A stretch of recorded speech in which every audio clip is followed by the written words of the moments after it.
8K episode 2. We're here to play and we got some Ks for you. And there is a keyboard. And we hope that you'll applaud these facts and things. Possibly fiction, all sorts, but no friction. It's a clav as well. Clav. K-L-A-V. Can be. You spell it? It can be. Well, we're gonna improvise for 13 minutes. Episode 2 of 8K for you. This is DJ Dicky Ticker. Yeah. You can't stop. Keyboard genius.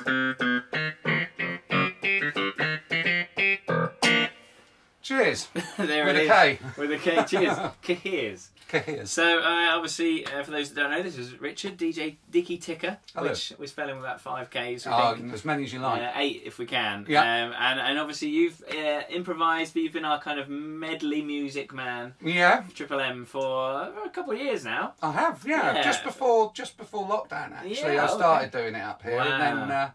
and then we did a cabaret, and then the whole world shut down It for did. 18 months. But I don't think they're connected. I hope not. No, and definitely not connected with a K anyway. But no, yeah. So the Improfessionals, and I think, Richard, you have one of the most incredible skills ever, because you can just improvise music along with whatever, especially with our group, whatever madness we kind of come out with. Well, yeah, I guess so. It's really, I mean, you know, I've played a lot of different music and stuff, and sort of taught it, so I know about different genres, but also because I taught myself to play keyboards, okay? Because basically I got a bit fed up playing the trombone because you could only play one note at once. Yeah. And it was hard work. And in this weather, you get it out and it's cold, and you have to warm it up and blow down it and do all this. You just switch one of these things on, and as soon as you choose a sound, it kind of sort of points you in a certain direction. As soon as you play a certain chord, like a major seventh, for instance, it puts you in a certain direction. There's only, you can go into a sort of carpenter's world. As soon as you hear that, can't you? And then you think, yeah, that one goes with that one.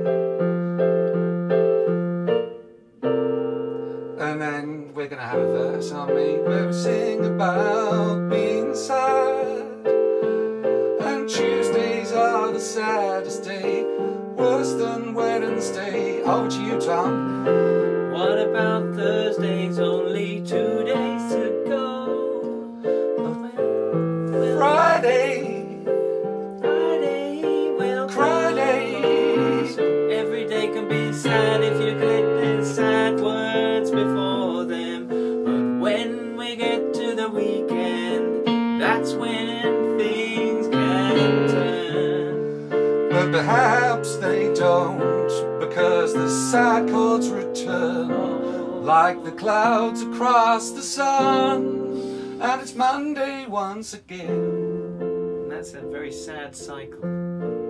Although it's major, and you see people always say, oh, major happy, minor sad.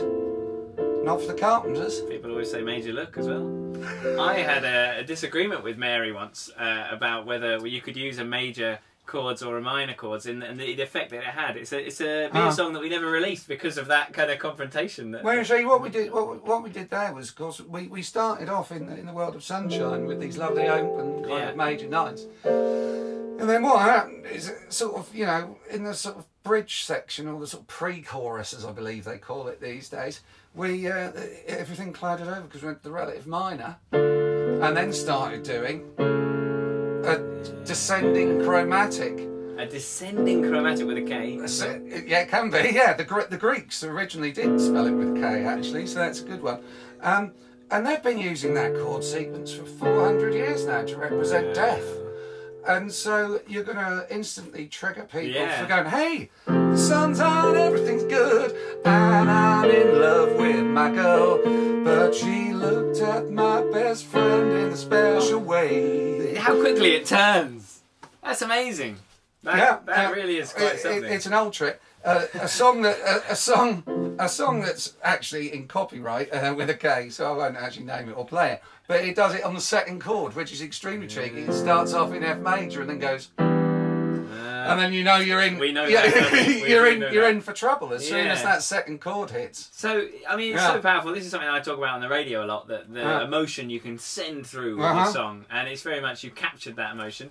What's your kind of favourite thing to play? I mean, you like playing all sorts. That's why you like doing these kind of gigs, isn't it? Yeah, Because yeah. No, you don't have to focus on just one thing. No, absolutely. And because my brain is in no way typical, I kind of get bored anyway after a few songs, and after a few verses of a particular song. That meant that I always had problems playing in function bands where they want to actually hear it like the original, and I kind of did.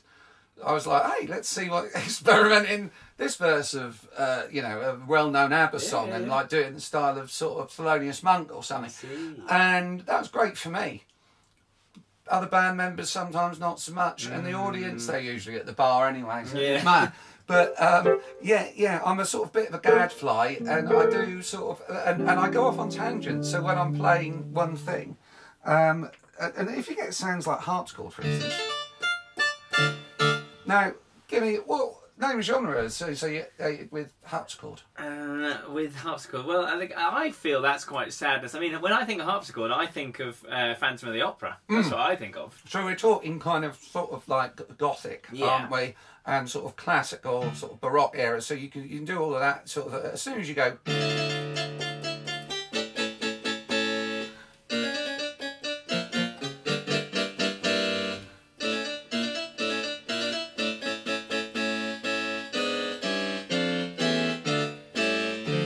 I sit inside my summer house, and it is steaming up. You cannot see the window panes from here, but I can, and their pain is real.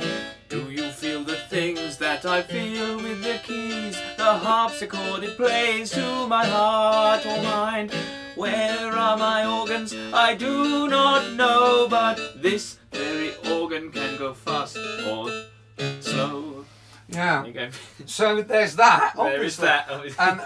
But there's also a completely different genre that it was really the only other genre associated with harpsichord, which is psychedelic late 60s acid rock. Of course. Sort of like early Status Quo, for example, or the Nice and things like that. So you can do this sort of woozy kind of like.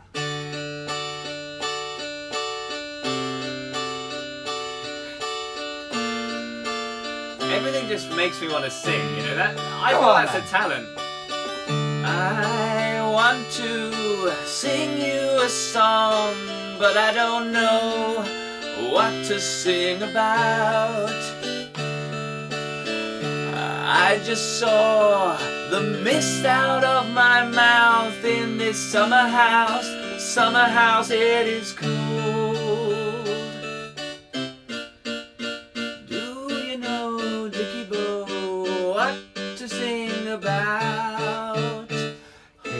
Be about going into a field and looking at the sun and losing my mind away, going la la la la la la la la la la la la la la la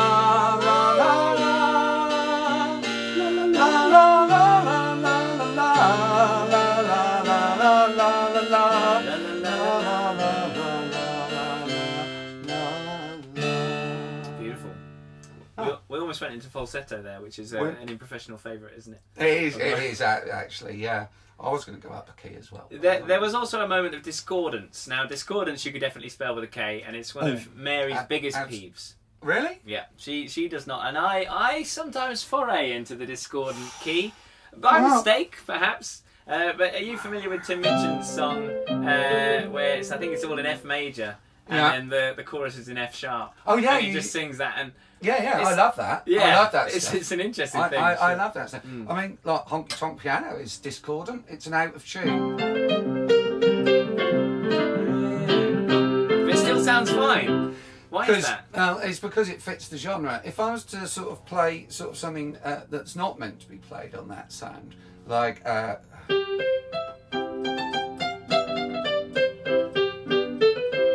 That wouldn't go down well in the classical musical community, you know.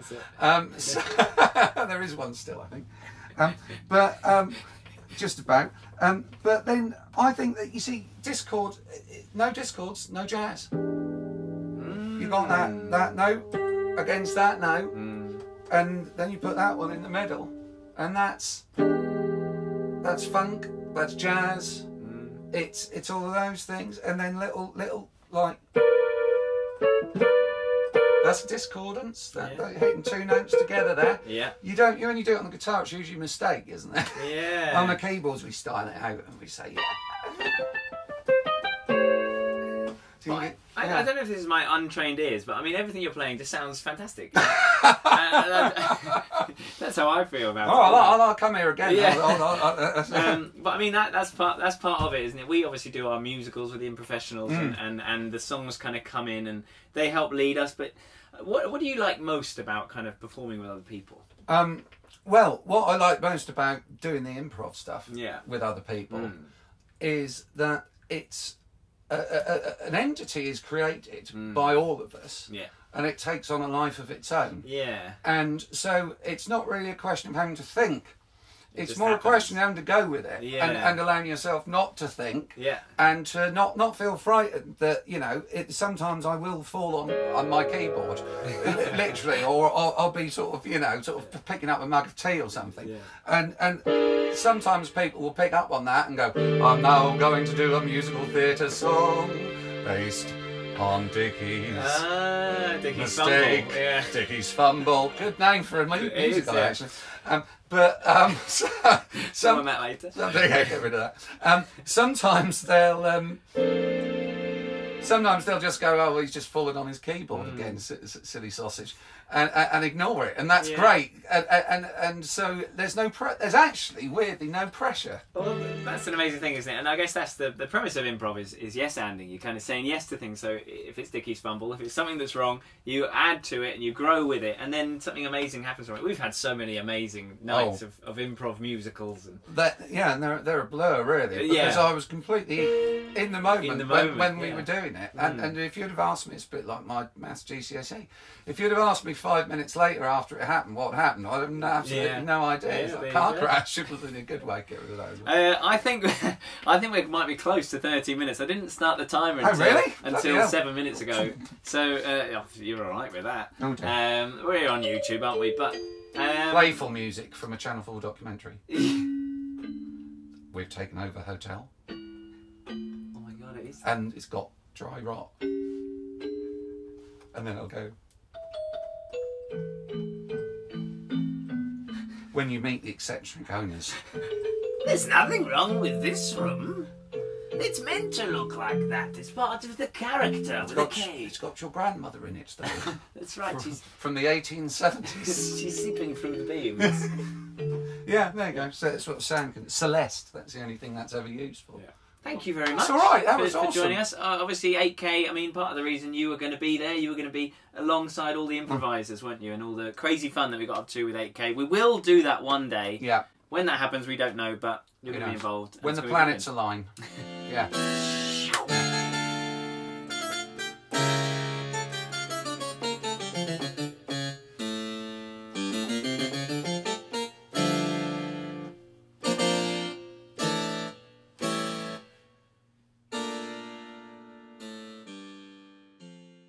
8K, 8 keys, 8 keys in an octave with a K? Yeah, there are 8 keys. 1, 2, 3, 4, 5, 6, 7, 8. Yeah, there you go. You got a favourite key?